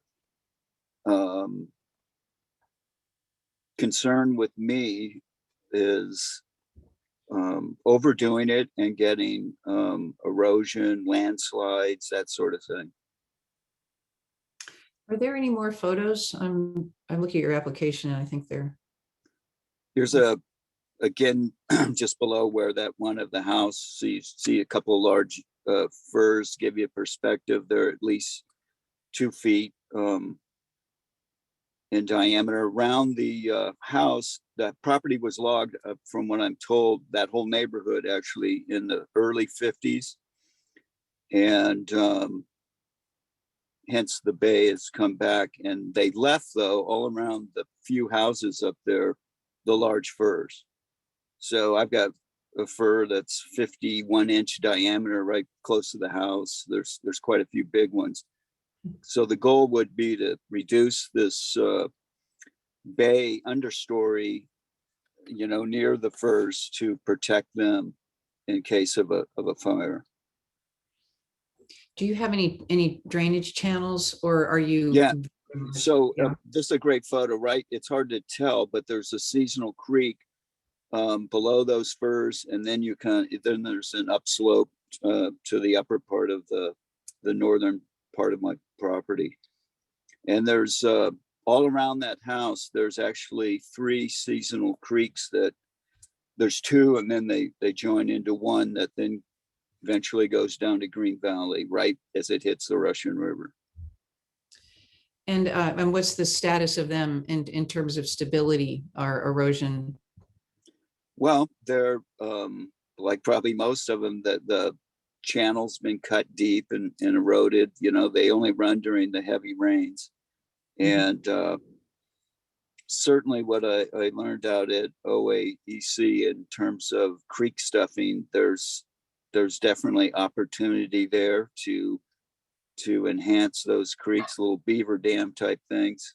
On the eastern slope, I don't have a photo of it, but there was a historic slump, like a landslide, and one of those atmospheric rivers somewhere 5 years or so ago, it slumped again and cut a couple gullies into it.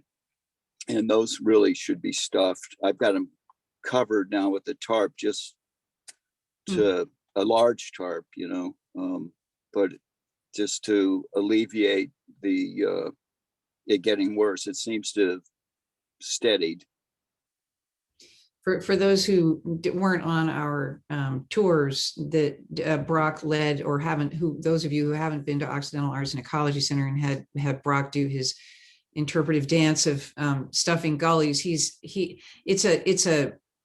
this is like, don't try this at home without a great deal of knowledge and experience and training, because when we talk about stuffing gullies, there's a technique that makes it successful. And Brock, do you want to speak to that? Yeah, sure. Thanks. And thanks, John, for sharing with us here. Yeah, I feel a deja vu in your one photo we're looking at right now, just about wanting to have a whole lot less of those small bays, and then move them away from the fir, like you said. And then the question is, what do we do with that biomass? And are there ways to reutilize it so that it reduces its flashiness and flammability, and maybe get some additional functions, such as, carbon or wildlife habitat, or in the case of these seasonal ephemeral, what are often referred to as class 3 drainages. So they're not perennial waterways. They don't support fish. They don't maybe support amphibians. They just run when it rains. I do want to say for the audience that even those class 3s, the seasonal drainages, they are still regulated by the state of California. Both the Regional Water Board has an opinion about them, and the Department of Fish and Wildlife has an opinion about them. And so you're not necessarily allowed to be placing this fuel load limiting and thinning material in there without an explicit permit, which we at OAEC took the time to get that. And so it's definitely something I think we're all trying to teach more about and learn about, and figure out ways to replicate these ideas of using that organic matter to stabilize these incised channels, retain some of the sediment, rebuild the channel, compost in place. But again, as Ali said, if not done right, we can exacerbate the system and kick the water out, and it'll cut. And so it's like anything else. There's a right way to do things, and there's a less than right way to do it. But increasingly, I think there's interest in that as one of the tools in the toolbox. And I might look at your channel there. It looks like there might be some viable options to experiment with that, if you were going to be doing this in collaboration with some other folks, or if you were getting some of the cost share funding. And sounds like some of the stuff that Kim talked about, mentioned there, the shaded fuel break area you're within. So Right, Kim, and we can mention that. I think, and Mike, I think you're still with us. I I thought you were going to have to leave at 7:30, but even a property that's a smaller scale like this is eligible for a forest management plan. And I wanted to mention that the RCDs are a really great resource. I think we've put some links in the chat for the resource conservation districts. But Mike, did you want to say anything about a property of this size, which, you know, isn't necessarily a commercial or large scale? Yeah. I mean, it's challenging. You're certainly eligible to get a forest management plan, any size property. I don't really care what size it is. If you have trees you want to manage for the long term, think about an FMP. But you are limited in financial opportunities, right? So, you know, EQIP, which is the NRCS cost share program, is going to serve any size landowner. So that's a viable option. But you're very limited beyond that, unless you do collaborative landscape or watershed wide work with your neighbors. So it is doable. It's just more challenging. It's a different kind of management, different goals and objectives, potentially different opportunities, but there's still a way to get it done. And with that, I got to go. I have another event that I'm supposed to be involved in right now. But my last words are forest management plan. Always think about a forest management plan.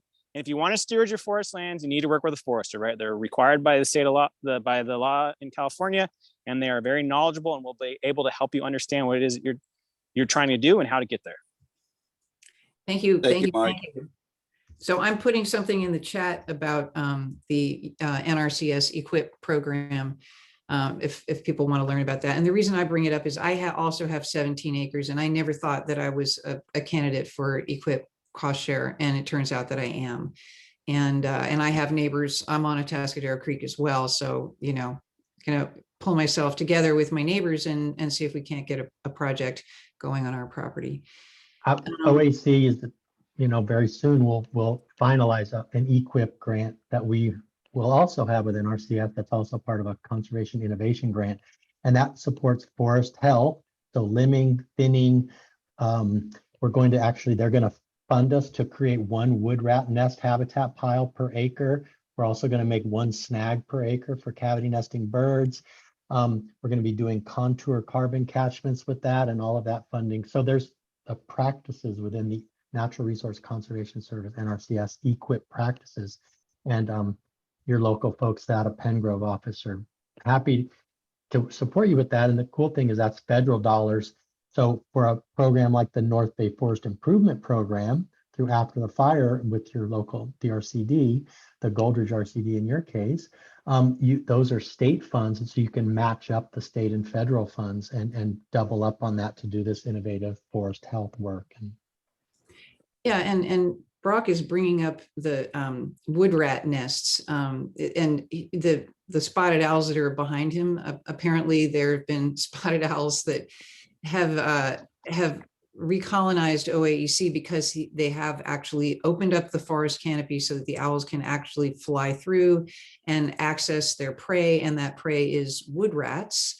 And they have taken some of their slash and creatively created wood rat condo starter homes that the rats colonized, and then there was food for the spotted owl. So I think we need to put the North Bay Forest Improvement Plan information in. So I think that's one of the things that our handbook is going to have just a lot of information, case studies that will talk about some of these innovative ways that you can improve habitat while at the same time creating a more resilient and healthy forest.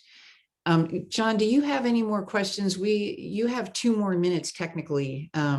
Well, yeah, I got a quick one here to anybody in the audience regarding, so say this photo here, we removed some of the small bays. Currently what I'm doing is, if possible, buck up the logs, lay them on the lateral, spike them so they don't roll down somehow or another. But I'm not big on the lop it and leave it.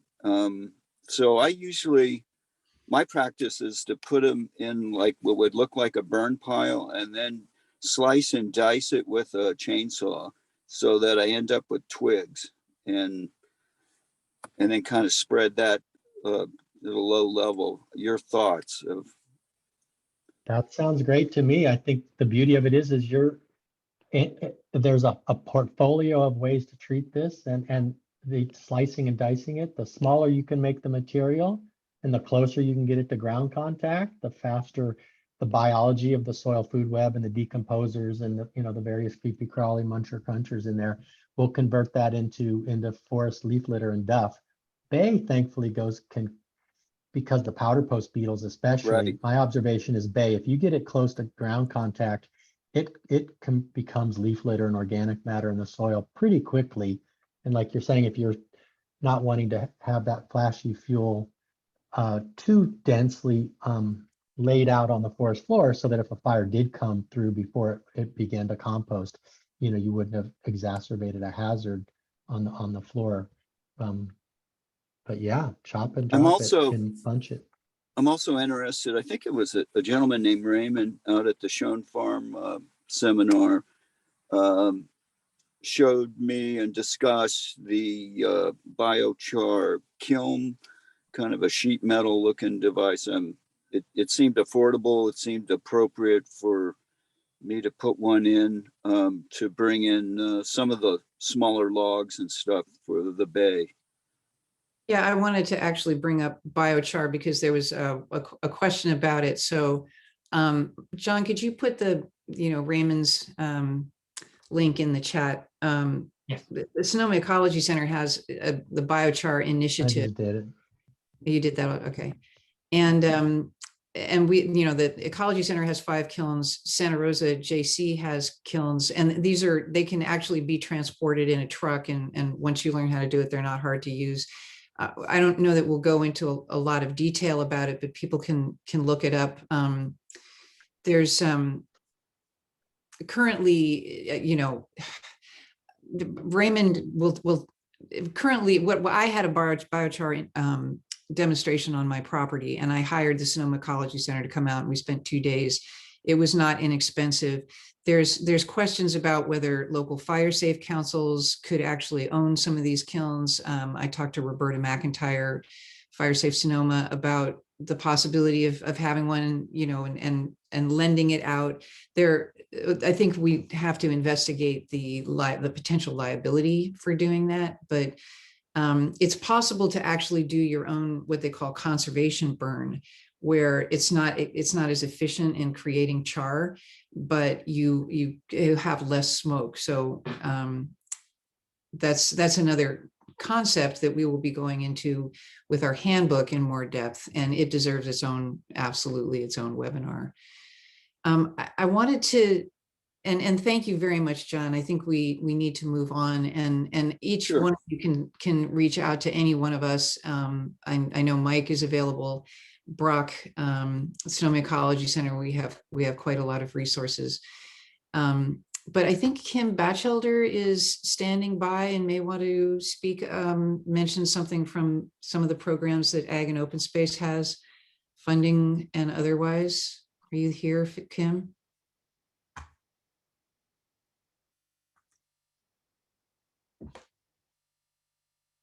I just promoted him to panelist, so he should be able to chime in. Okay, can you unmute? I think yeah. And speaking of Roberta, that's Roberta speaking in the background. She's supporting this whole thing, and Fire Safe Sonoma funded this whole series of workshops. Thank you, Roberta. Okay, I just made Kim a co-host to deal with the problem we had earlier. So Kim Batchelder, you should be good to go to join us. Yeah, thank you. I'm on board. Hi, John. I just wanted to share with you that there's a project in your neighborhood that I mentioned to the panel. It's a shaded fuel break that goes from essentially Highway 116 over to Martinelli Road. And so it might be interesting for you to contact a group called Y Conduit, who is leading the charge there. And maybe your area, your property is close to that shaded fuel break. And Yeah, it might be. Okay, it is. great. In fact, So, I saw the map, and it's by what the initial mapping shows it bordering my southeastern corner. So yeah, I'm interested in that. And it's going through. I have a neighbor that has a big parcel. It's going right through theirs. Right. Excited about it. That's, yeah, it's a grant funded project that's going through the California Vegetation Treatment Program analysis right now. So it would be good to talk with you to explain what we're trying to accomplish on this project. Some folks in our local fire council are involved in it too. And I kind of get my info secondhand from some of those folks. Great. Good. Calvin on the fire council, I know, is involved in that grant. Great. One of Good. my neighbors. And just to share with the rest of the audience, I am managing a program it was mentioned earlier. It's called the Sonoma County Vegetation Management Program, and it offers funding for fuel treatments to try to reduce the wildfire risk. And so I shared a website that you can find more information, and we'd be happy to help you. Yeah, and we're going to be, John is going to save the chat, and Roberta will be sending out an email, Roberta and I tomorrow or the next day. John's going on vacation tomorrow. That will, I don't know how this all works, but I'm imagining it will include the chat. So there's a lot. The Q&A, right, Ellie? And the What's Q&A that? as well? The chat and the Q&A? Oh, sure. I mean, why not? I don't know of a way of saving the Q&A. No, we're not going to save the Q&A. We can only save the chat.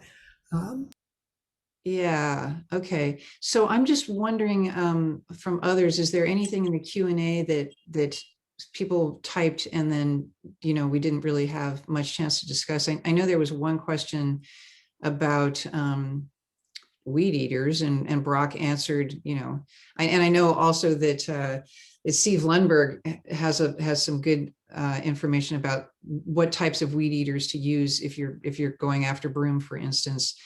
We didn't actually talk that much about broom today, but we had a fascinating conversation at Santa Rosa JC with Brianna Boaz, and we could see where she had actually, we didn't know this was, well, we're learning about broom and different circumstances, different techniques for dealing with broom. And if you're late in the summer and the ground is extremely dry, you can actually have, depending on the type of broom, a good deal of success with mowing it. And then, but there's always the seeds. So it's a 30-year project, and you have to just keep up and be persistent, and then have your children and your children's children do that as well. Keep going after it. I'll just offer John, up did we some of get the. So I'm sorry, real quick, John, did we get the mailing list link working? That was the only other thing I think that we needed to say from the Q&A. Sorry, Brock. Yeah, no, I'm sorry. I have not been able to do that. So I'm going to work with Roberta if you're available after this real quick to see if we can get that ironed out, so that the email follow-up to everybody will have that opportunity to sign up on the mailing list for the handbook project. Yeah, I'm confident that John and I can fix that link tonight. So if you guys that are trying it now want to try it tomorrow, it should work. And as John mentioned, we'll also put that link in the follow-up email that you'll all get within a few days after this. So Sashi, do you want to do a roundup of themes? I think you might actually be a great candidate for this. And before you do, on the question of broom, because it is a big subject, I just mentioned one technique, and there are many, many others. And I don't know if there's a broom busting website, but we'll see what we can find, and that will be a big part of our not a big part, but a part of our handbook. Thanking Kim Batchelder for the funding that we got, Sonoma Ecology Center, Occidental Arts and Ecology, JC, and UC Cooperative Extension to create the handbook that we're talking about, which will have a lot of these principles and practices, and that should be out by hopefully June, but maybe as late as farther into the year next year. Sashi? Yeah. Well, so I think there were a few kind of larger themes I'll start with the negative ones and move to the positive ones. I think there was a big point around when you've got something like sudden oak death or population of invasives that have come in, that it's you need to think about it in terms of management and not in terms of eradication, and don't see it as a failure, to see it as something you need to manage. The big point about obviously forest management plans, that you can, even if you're not going to actually get your plan signed off by a forester, you can go through the same exercise that Mike mentioned on the California Cooperative Forest Management Plan website, and those links are in the chat. Another important thing around, of course, you need to work on structure hardening and defensible space, which is outside of the scope of this workshop, but roads, access and egress, managing your roads and making sure that a fire truck can get in and out is going to be really critical. Understanding what your goals and objectives are so that you can create these plans. So really trying to be clear about what you're trying to do, understanding that you're going to have some trade-offs there. And you may not be able to do all things at all times, but if you have a general sense of where you want to go, you can do your planning on that, and that we're really trying to be on forest time here. Things that might be a disturbance that might be really jarring to us might be something that with good stewardship you can manage to a condition that you want to get to over time. So not in our very short time scale, but more in a kind of a tree time scale. And then I think there was a note in here that so the handbook project is obviously kind of beginning to get started. Where this workshop is going to feed into our eventual handbook of principles and practices for vegetation management in Sonoma County. The Forest Conservation Working Group and UC Cooperative Extension are collaborating on a potential landowner conference in the springtime that would focus on practical techniques, not just theory, but really kind of getting to these exactly kind of what we're doing here, the kind of practical concerns about living with fire as a forest landowner. And then what I mentioned before, the Sonoma Water UCCE collaboration on the large landscape wildfire resilience decision support tool will also be coming out. So there's obviously a lot of good stuff in the works that we will be sharing with you when it becomes available. And then ongoing, you've got things like Kim Batchelder's Vegetation Management Grant Program, and some of the other things that we mentioned coming up. And my division, the Vegetation Management Division of UCCE, is going to be launching a website with all this information on there as well. So, but that was a quick wrap up. Hopefully that was what you were kind of looking for, Ellie. Is there anything I missed? No, I think you covered all the bases. We're going to be, watch your email inboxes, because we're going to be sending you not only the follow-up from this, it's the follow-up will include actually, John, do we have a survey that we wanted to drop in during this? Yeah, Roberta has just done so. You'll see in chat, it says, please provide feedback on this workshop series. I believe that form is working. If it doesn't work for you, then again, this email that we'll send in the next day or two should have these correct links, but I believe that one works. Good. So please, you all, there's still, most folks are here. Before you leave, this will take 1 minute. And we really need this feedback, because it's going to help guide how we approach the handbook and how we approach the whole education aspect, including the conference that Sashi mentioned next spring. So your input is really helpful to us. This is kind of we're really kind of trying to jumpstart access to the very, very rich knowledge and experience and questions that landowners have. And you guys are the really big start for us doing that. Oh yeah, I see that there is a new question in the Q&A, and I can go ahead and read it off, and maybe we can get some responses. Tiffany asked, where do we start for controlled burns of biomass? What steps do we take? Do you have some thoughts on sort of controlled burn, prescribed burn process?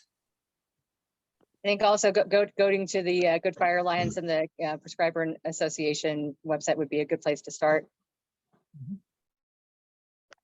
And that fire forward link. So we linked all of those in the scroll up in the chat, probably quite a ways up, but yeah, you'll want to, if you're not, if you're going to put fire on the ground, you want to have some people who know how that works and they call it prescribed fire because there's a prescription, and it's just like a medical prescription. We analyze the patient, we analyze the situation, there's a time of day, there's a time of year, there's a thing, and you create a prescription for prescribed fire. And there are fire windows, and it's a whole really fun thing to do. But you really want to have a great crew from, one of our local Good Fire Alliance and fire What do forward you- groups. What do you do if you just have an acre of grassland? Is that something that you'd have to? So, there is now, you can apply for a burn permit to do agricultural pile burning of things of that nature, but there is also another permit that you're allowed in Sonoma County, again, within a burn window that's been determined at the burn season and the air quality board. You have to call and make sure it's a burn day. You can burn, in some cases, upwards of 3 acres.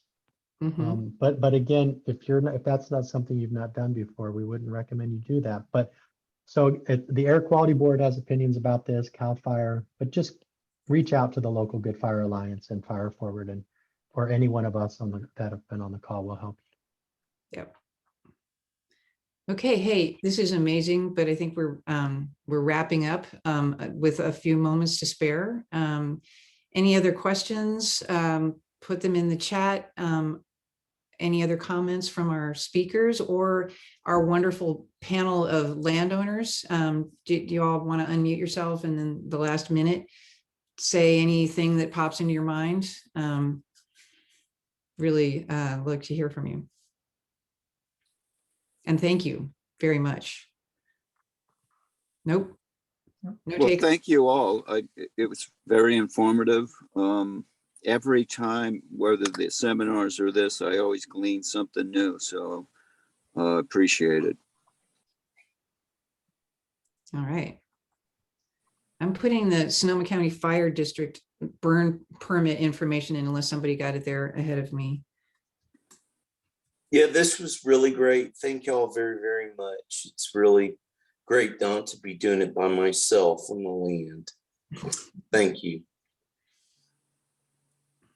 All On right. behalf of my owl twins, I just offered their gratitude to all of you two-leggeds to do the work on their behalf. So leave them be. Okay, well, if all of you have filled out your forms, can that be done offline, Roberta, or does that need to be done while the webinar is open? No, they can do it anytime. And again, we'll send a link in this follow-up email in the next day or two to do the feedback form if you haven't just done it. All righty. John, you're in charge if you want to. All right, it's my job to say goodnight and thank you, everyone. Again, thank you so much to Guy, to Andrew, Steve, Danica, and John for participating with us and sharing your properties. That takes some courage, and we really appreciate your participation. Thanks to the panelists as well, to Mike, who's already had to take off, and Sashi from Cooperative Extension, Brock from OAEC. Ellie, you did a fantastic job with facilitating and moderating. And with that, thank you so much. Good night, and watch for our follow-up, and we'll see you around. Take care. Good night. Thank Bye, you. everybody. Bye, everyone. Bye. Thank you.